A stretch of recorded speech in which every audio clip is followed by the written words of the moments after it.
Hey guys, in this video I'm going to show you how to add extra baggage in Etihad Airways. So here I am on Etihad.com, and to add extra baggage, as you can see right here, when you do this online, you can save up to 65%. You get these discounts. To buy extra baggage, you can either, do it when you're booking, okay?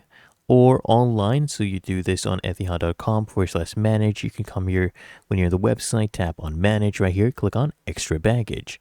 And then you can tap here on buy extra baggage, and here we are. As you can see, you just enter your booking reference number or your ticket number, your last name exactly as it is on your ticket, and then hit search.